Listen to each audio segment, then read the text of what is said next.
Hi, my name is Raymond Bowman, and I'm here to talk to you about an idea I had a couple of years ago whenever the Volt and the Leaf both came out at the same time, and everyone was just gonna go out and buy an electric car and play their part in saving the world.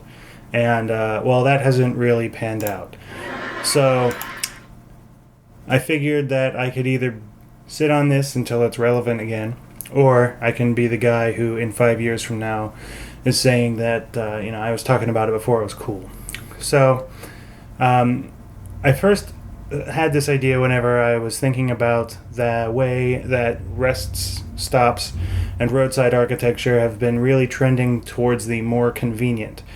So, if you think of the diner and gas station model, usually takes about an hour out of your day.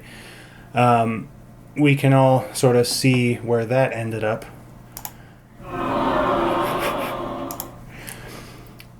And since then, we've been going from a model that takes about an hour to execute, going in and getting gas and getting dinner while out on your road trip, to something much, much quicker. So a module of time that's about 5 minutes long.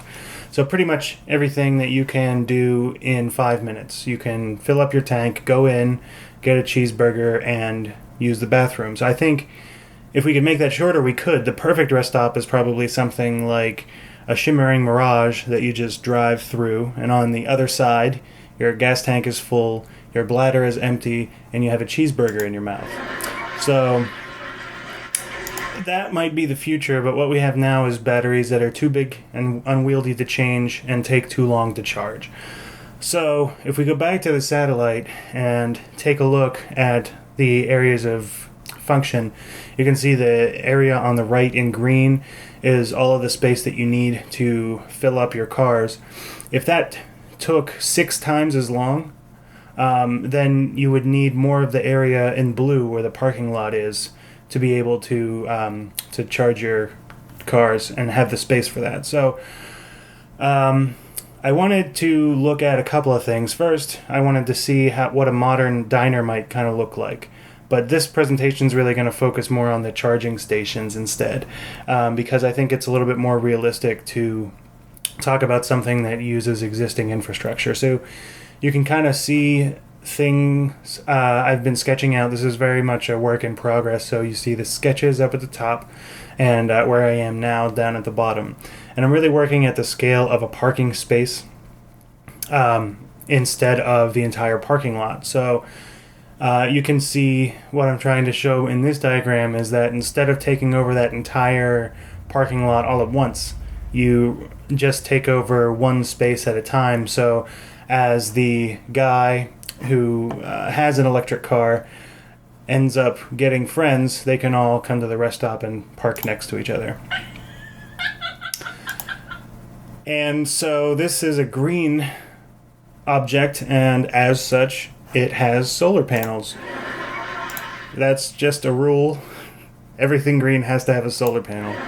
That's where you laugh. I don't really think it's feasible to charge your cars with them. If so, we'd have solar cars by now. But I think that it's pretty realistic to think about these things as having a little bit of a degree of autonomy. You can see there's a couple of screens there I'll get into later. Those could be powered by the solar panel. And I also wanted these to maybe adapt to their environment a little bit. So this slide is showing how the panel can tilt itself during the day, maybe just a little bit at a time. And I think whatever that mechanism is could be powered by the solar panel as well. Human beings need to be consuming media at all times, or they will go insane. Or at least that's why I think there are smartphones. Well, at least I thought that the solar panels, in addition to keeping sun off you in a hot parking lot and rain off you when you're handling electricity, could be a less crappy place to sit for half an hour. So in the upper right, you can see how much time you have remaining. In the lower right, you can see all those numbers that are basically porn for electric car owners. You can just watch those numbers tick up, quantifying how good of a person you are, and and just go to town.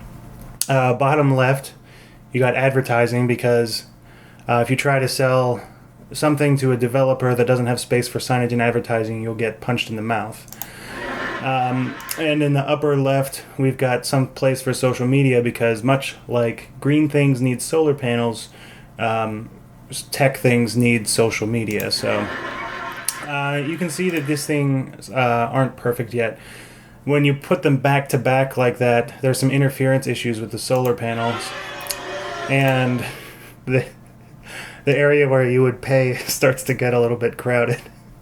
So I was looking at ways to solve that issue and plan on the left.